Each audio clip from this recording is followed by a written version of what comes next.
হোঁচট খাইতেই পারে মানুষ, চলতে গিয়ে মানুষ পিছলা খায়, তাই বলে কি পিছলা খাইয়া আর সোজা হইয়া দাঁড়ায় না, না ফিরিয়েই থাকে? তো এইটা তো উচিত, ভুল হবে। চলার পথে অনেক দিন চোখ নামায় রাখছি, আজ হয়তো নারীর প্রতি নজর পড়ে গেছে, হ্যাঁ ভুল হইতেই পারে। সবসময় সত্য বলার চেষ্টা করি, আজ হয়তো একটা ভুল বলে ফেলছি, মিথ্যা বলে, হতেই পারে, কিন্তু লাগাতার মিশা কথা, কথা বুঝছেন আমার কথাটা? প্রত্যেকদিন মিশা কথা, প্রতিদিন বুঝি মানুষের সুদ খায়, প্রতিদিন বুঝি ওজনে কম দেয়, প্রতিদিন বুঝি কাস্টমারের ঠকায়। এটা কি মুসলমান? এ কেমন ধরনের পাপী? 30 বছর বুঝি প্রত্যেক দিন টেলিভিশন চলবে আপনার ঘরে, প্রতিদিন আপনার ঘরে নিয়ম মাফিক নাচ গান নর্তকের ছবি চলবে। আপনাদের আখিরাত নাই? আপনার বিবি বাচ্চার আখিরাত নাই? তো এরা মরলে কোথায় যাবে? এদের পরিণতি কি হবে? আর আমি বাবা হিসাবে, অভিভাবক হিসাবে কি দায়িত্ব পালন করলাম? খাট পালং আর সোফা ফার্নিচার, কাঁচের প্লেট আর নুনের বাটি, এটাই ছিল জিম্মাদারি না? একজন মুসলমানের দায়িত্ব তার স্ত্রী সন্তানের জন্য এই শুধু খাট পালং আর সোফা ফার্নিচার ব্যবস্থা করা, এই তো না? বলেন না বাবা, বলেন তো কি দায়িত্ব ছিল? কোরআন শরীফে আছে, ওয়া'মুর আহলাকা বিস-সালাহ ওয়াসতাবির আলাইহা। আল্লাহ তাআলা বলেন, নবী আপনাকে বলছি, প্রতিটা বান্দাকে ঈমানদার বলে দেন, হে ঈমানদার, তোমরা প্রত্যেকেই নিজ নিজ পরিবারের সদস্যদেরকে নামাজের আদেশ করো।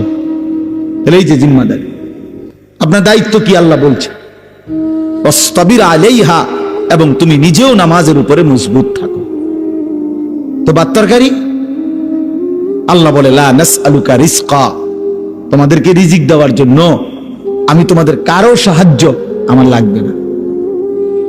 নাহনু নারযুকুকা, আমি একাই সকলকে রিজিক দেব। কি সুন্দর কথা! মানে বিষয়টা আমি দেখব, ভাতের ফিকির আমি করব, রিজিকের ফিকির আমি করব, তুমি সেজদার ফিকির করো, স্ত্রী সন্তানের ইবাদতের ফিকির তুমি করো, ওদের ভাত তরকারির ফিকির আমি করব। ওমা কুন্না আনিল খালকি গাফিলিন, আল্লাহ বলে, বান্দা আমি আমার একটা সৃষ্টির ব্যাপারে 1 সেকেন্ডের জন্য গাফিল নই। সাতবক জমিনের নিচে যে পিঁপড়া হাঁটে, 7 আসমানের উপরে যে ফেরেশতা হাঁটে, আমি দুইটাকেই সমান নজরে দেখি, একই মুহূর্তে দেখি, একই মুহূর্তে দেখি। হিমালয়ের চূড়ায় আমি যখন আমার সৃষ্টি মাখলুকের রিজিক পৌঁছাই, আটলান্টিক মহাসাগরের গভীরেও তখনই রিজিক পৌঁছাই। আমি আল্লাহ, তুমি আমার কি মনে করছো? ওয়া ইন মিন শাইইন ইল্লা ইনদানা খাযাইনুহু, আল্লাহ বলেন আমার কাছে কোনো কিছুই স্টক সীমিত নয়, বড় খাজাইন, সমস্ত কিছু আমার কাছে ভান্ডারে ভান্ডারে ভান্ডারে ভান্ডারে ভান্ডারে ভান্ডারে। তুমি মনে করছো নাকি তাড়াতাড়ি আইয়ে সিরিয়ালে দাঁড়ানো শেষ? এগো না না, ওমা নুনাজ্জিলুহু ইল্লা বিকদারিন মালুম, আল্লাহ বলেন আছে তো আমার কাছে ভান্ডারে ভান্ডারে, কিন্তু আমি নাজিল করি পরিমাণ মতো করে, একসাথে সব না, পরিমাণ করে। বুঝেন নাই?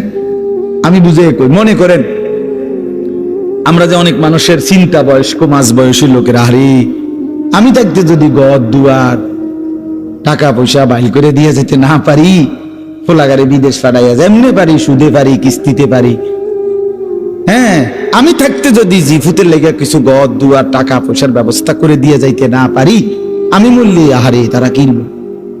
অনেক মানুষের এটা চিন্তা না, আমি মরলে তারা কিনবো না, আমনে মরলে তারা সবাই ক্ষুধা বহন খাইব, আমনে মরলে পৃথিবীতে ভাত বন্ধ।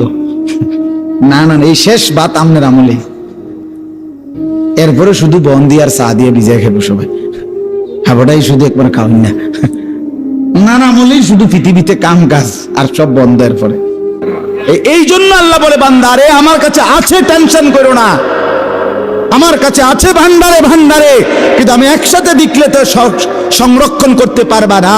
এই জন্য আমি আল্লাহ যখন যা প্রয়োজন পরিমাণ মতো নাজিল করে থাকি। তোমার উপরে রহম করি বলে, তোমার উপরে দয়া করেছি বলে দেই, তুমি এমন শুরু করছো কা? তোমার দাদা মরে যাওয়ার পরে তুমি কি মরছুনি? তাইলে এই পৃথিবীতে আগের মানুষ মরে যাওয়ার কারণে কি পরের মানুষগুলো মরে গেছে?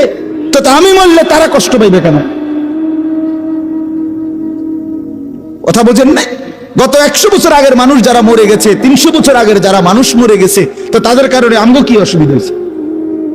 তো আমি মরে গেলে আমার পরবর্তী জেনারেশনের কি অসুবিধা হবে? হায়াত থাকলে রিজিক আছে, হায়াত থাকলে কি আছে? এই জন্য আমি আপনাদের কাছে অনুরোধ করলাম, ভাই দয়া করে আমরা প্রত্যেকেই এই কথাটা, এই যে কয়জন আল্লাহর বান্দা বসছেন, চাচারা, বাবারা, নওজোয়ান ছেলে তোমরা, আমার ভাই, নিজেকে আমরা মুসলমান মনে করি, আল্লাহ আমাদেরকে এই দৌলত দিছেন। আমরা যদি আল্লাহকে ভুলে যাই, আখিরাতকে ভুলে যাই, বিশ্বাস আল্লাহর কসম, তাহলে আর আমাদের জীবনের কোনো মূল্য থাকে না। আমি শক্ত বললাম আর কি, কিন্তু বাস্তবতা এটাই, মানুষের কোনো পরিচয় থাকে না। কোরআন শরীফে একেবারে আমি বললে রাগ করার কিছু নাই, কোরআন শরীফে স্পষ্ট আছে। আল্লাহ বলছেন, যে মনের ইচ্ছা মতো চলে, আমার হুকুমের খেলাফ, নিজের মনে যা চায় তাই চলে, কসম আল্লাহর, আল্লাহ বলছে, হে নবী শুনেন, সে কোনো মানুষ না, ইনহুম ইল্লা কাল আনআম, সে শুধুই জানোয়ার। ইনহুম ইল্লা কাল আনআম, এটা নফি ইস্তিসনা, মানে আর কিছু নয়, তার পরিচয় আর কিছুই নয়, শুধুই চতুষ্পদ জন্তু। তাহলে কঠিন কথা আল্লাহ বলছে। এই জন্য যে জীবনে আখিরাত নাই, যে জীবনে পরকালের কথা নাই মনে, সে জীবন জীবন না। আপনি আপনার মন মতো আখিরাত সাজাইলে হইতো না, একবার না শত শতবার আল্লাহ বলছে, বান্দা ভুলে যেও না, ভুলে যেও না, ভুলে যেও না, এই হাসি, এই কান্না, এখানকার সুখ, এখানকার বাড়ি, এখানকার সম্পদ, এখানকার ছেলে মেয়ের উপার্জন, এটা মিলাইয়া তৃপ্ত হয়ে যাইও না যে আমার পরিকল্পনা শেষ, আমার টার্গেট শেষ, আমার দুনিয়ায় আগমনের উদ্দেশ্য শেষ। না বান্দা, তোমাকে সামনে যেতে হবে, কবরে, আখিরাতে, হাসরে, ফুলসিরাত পার হইতে হবে। তার জন্য সামানা কোথায়, তার জন্য তোমার পাথেও কোথায়, সেটা মিলাও, সেটা মিলাও, সেটা দেখো। আফসোসের ব্যাপার, আজকে আমার দেশ, আমার সমাজের মানুষ, বয়স্ক 60 বছরের, 70 বছরের মুরব্বীরা, অনেকের জীবন তৃপ্ত, অনেকের জীবন সন্তুষ্ট হয়ে গেছে এই কথার উপরে যে 3টা ছেলে ছিল, 3 জনেরই বিদেশ পাঠিয়ে দিছি, 4টা মেয়ে ছিল, 4টা মেয়েই বিয়ে দিয়ে ফেলছি, একটা বিল্ডিং করছি, শহরে জায়গা কিনছি, ব্যাংকে টাকা জমাইছি, ব্যবহারের একটা গাড়ি আছে, খালাস, দুনিয়ায় আসার উদ্দেশ্য কামিয়াব, দুনিয়ায় টার্গেট ফিল আপ, আর কোনো কাজ না। যে জন্য আসছে উদ্দেশ্য হাসিল হয়ে গেছে, এটাই দুনিয়ায় আসার উদ্দেশ্য, ঠিক না? কথা বলেন না কেন? 3 ছেলে বিদেশ পাঠানো, 4 মেয়ে বিয়ে দেওয়া, একটা বাড়িতে বিল্ডিং করা, অত্যাধুনিক টাইলস ব্যবহার করা, এখন আপনি সুখে খান, এখন ফ্যান চলে, এখন এসি চলে, এখন আপনার ছেলে মেয়ে টাকা পাঠায়, আর আপনি আরামসে ভাত মাছ চাল ডাল খাইতেছেন, আর গপসপ গল্প গুজব করতেছেন, টেলিভিশনে নাচ গান দেখতেছেন, খালাস জিন্দিগি না?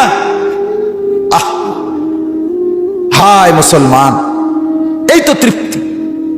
বুড়ো মানুষের চা দোকানের আড্ডা দেখলে, বয়স্ক মানুষের চা দোকানের আড্ডা দেখলে বুঝাই যায় উনি তৃপ্ত, ওনার মূলত কোনো টেনশন নেই, কোনো টেনশন নেই। চা দোকানে বসে বসে গপ মারে, সিগারেটের পর বিড়ি খায়, টেলিভিশনের নাচ গান দেখে, আরামসে আরামসে বসে আছে। তার মানে মরবে, পরকাল আছে, এই ভাবনাই নাই, এই ভাবনাই। আল্লাহ আমাদেরকে বুঝ দান করেন, আল্লাহ আমাদের কলিজার মধ্যে ফিকির দান করেন। আখিরাতের ফিকির ছাড়া জিন্দেগির কোনো মূল্য নাই, আল্লাহ এটা বলছে। এখন কি আল্লাহর নবী সাল্লাল্লাহু আলাইহি সাল্লাম ঘুম থেকে উঠে উম্মতকে শিখাইছে, উম্মত একবার ঘুমাইছিলা, মরেই গেছিলা, আবার যখন ঘুম থেকে চোখ মেললা, পৃথিবীর আলো বাতাস আবার দেখলা, আল্লাহকে জানায় দাও, আলহামদুলিল্লাহিল্লাযী আহইয়ানা বাদা মা আমাতানা। মাওলা, আপনার শুকর মাওলা, আমি তো মরেই গেছিলাম, আপনি আবার হায়াত দিয়ে আমাকে বাঁচিয়ে দিলেন। তবে আমি জানি মাওলা, এই মরা আর বাঁচার খেলায় একদিন ঠিকই ওয়া ইলাইহিন নুশুর, আপনার কাছে ফিরে যেতে হবে।